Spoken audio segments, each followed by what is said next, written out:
Assalamualaikum warahmatullahi wabarakatuh. Waalaikumsalam warahmatullahi Selamat malam wabarakatuh. sejahtera untuk kita semua. Om Swastiastu, Namo Buddhaya, salam kebajikan. Yang saya hormati pimpinan Komisi 10 DPR RI, para anggota yang saya muliakan, mitra saya, sahabat saya, Mas Iwan, Dirjen GTK Kementerian Pendidikan dan Kebudayaan, kemudian Pak Iwan, Deputi BPKP, Direktur Dana Transfer Umum, kemudian Bapak dan Ibu yang berbahagia.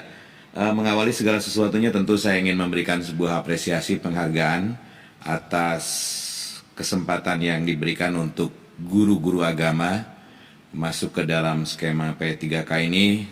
Apresiasi untuk Kementerian Pendidikan dan Kebudayaan, Menpan, BKN, Kementerian Keuangan.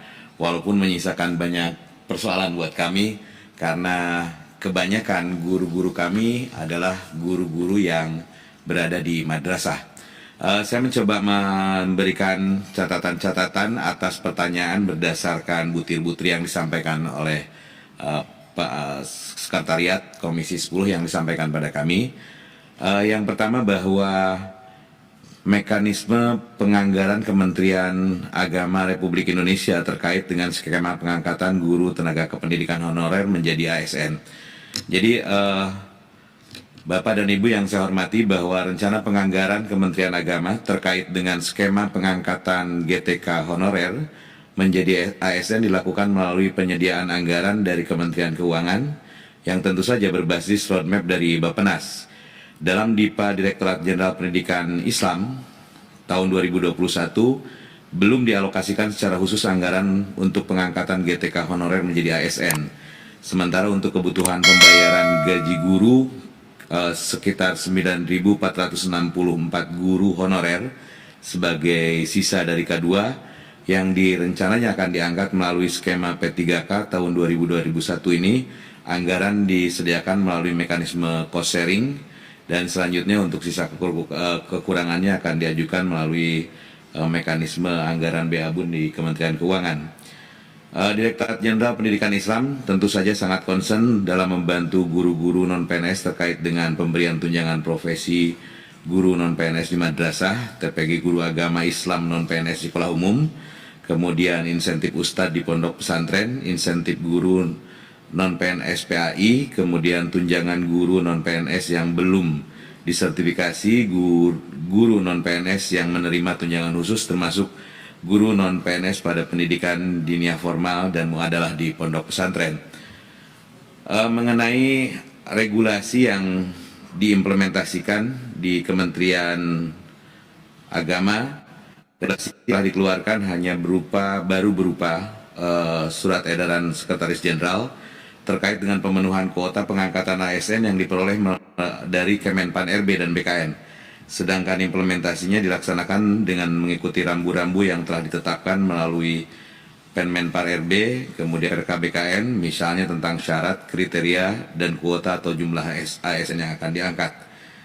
Jadi pada saat ini kalau kemudian berapa kebutuhan GTK yang akan dijadikan ASN berbasis kebutuhan kami di madrasah, maka kebutuhan anggaran pengangkatan guru tenaga honorer pada madrasah, ini hanya madrasah artinya pendidikan Islam, karena pendidikan agama lain juga membutuhkan anggaran.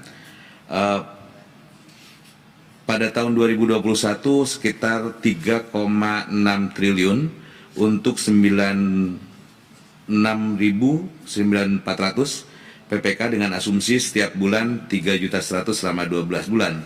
Sedangkan untuk 2022 dibutuhkan 1,8 untuk 48.200 PPK PNS baru ditambah dengan PPK P3K sebelumnya, sehingga kebutuhan anggaran yang akan dibutuhkan mencapai 5,4 triliun. Kemudian pada tahun 2023 kebutuhan anggaran sebesar 1,8 untuk membayar 48.200 PNS baru ditambah dengan angka tadi, sehingga pada tahun 2023 kebutuhan kami sekitar 7,2 triliun. Adapun pengangkatan guru honorer di sekolah, khususnya di SMP, SD, SMA dan SMK yang menjadi P3K tahun 2021 yang akan mengangkat sebanyak 27.300 yang nanti mungkin dikoreksi oleh Mas Iwan karena hasil pemadanan data ternyata ada ganda-ganda ya. Kementerian Agama tidak memiliki kewajiban untuk mengalokasikan anggaran tersebut mengingat guru agama yang disebutkan tadi diangkat oleh Pemda dan sesuai dengan regulasi yang ada, Kementerian Agama memiliki tanggung jawab hanya dalam persoalan pemetaan, kemudian pengusulan kebutuhan guru agama yang ditujukan kepada Kemenpan RB dan mengawal muatan pendidikan agama termasuk dalam konteks pengangkatan P3K adalah menyiapkan soal dan modul seleksi.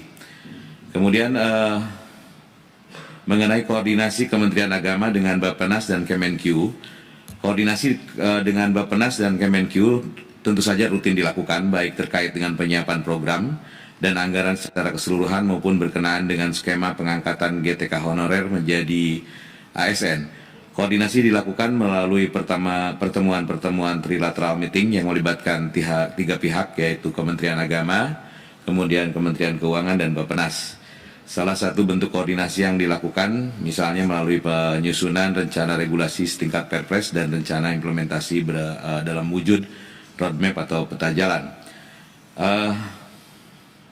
Dalam rangka menjaga optimalisasi anggaran fungsi pendidikan yang dapat digunakan untuk mendukung skema pengangkatan GTK honorer menjadi ASN, dalam pandangan kami, menurut hemat kami, optimalisasi anggaran fungsi pendidikan yang digunakan untuk pengangkatan guru dan tenaga kependidikan honorer seyogianya dilakukan secara proporsional dan keadilan. Dalam pemahaman kami, misalnya dalam tahun 2021, skema pengangkatan guru honorer untuk P3K terasa kuota untuk guru yang mengajar di sekolah dengan guru yang mengajar di madrasah. Kementerian Pendidikan dan Kebudayaan memperoleh kuota 1,2 juta guru dan barusan juga dari Kementerian Keuangan menyampaikan menyiapkan anggaran sampai dengan 1 juta lebih. Sedangkan di Kementerian Agama hanya memperoleh kuota sebesar 36.767 yang terdiri dari 9.464 untuk guru K2 dan 27.303 guru agama di sekolah. Ini artinya Kementerian Agama hanya memperoleh jatah kurang lebih 3,1 dari jumlah total rekrutmen P3K pada tahun 2021. Padahal kontribusi Kementerian Agama terhadap angka partisipasi kasar pada pendidikan dasar dan menengah mencapai 18% lebih. Kuota yang tidak proporsional akan berdampak terhadap optimalisasi fungsi pendidikan yang digunakan untuk pengangkatan guru honorer menjadi ASN. Logikanya, optimalisasi anggaran pendidikan untuk membayar guru honorer yang menjadi ASN pada tahun 2021,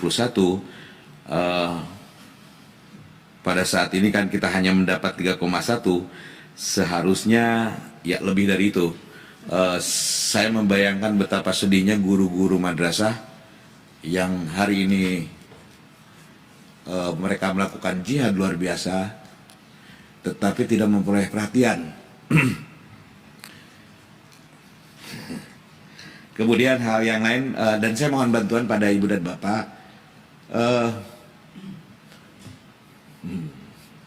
madrasah ini adalah tumpuan pendidikan agama yang dalam pandangan kita melakukan banyak hal dalam peningkatan kapasitas sumber daya manusia.